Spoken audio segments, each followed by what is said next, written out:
चाहिए। अगर 50 की होगा तो मैं अपने मेहरारू के साथ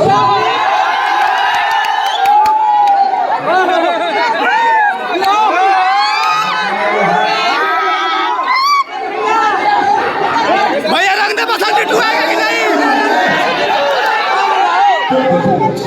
अगर कलाकार आया है ना तो सबका सुनिए। मैं आपका भाई हूँ, हमारे घर घरेलू की बात। भाई पटना से भाई आधा विदेशी हो जाता है इंडियन। अब आधा विदेशी आधा इंडियन और आधा बिहारी।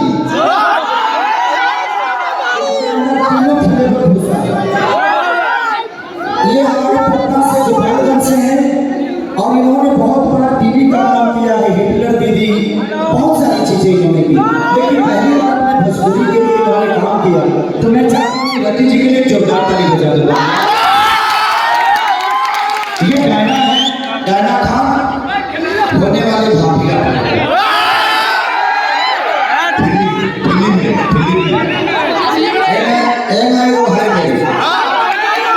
ये होने वाली भाभी है, ये होने वाली भाभी है।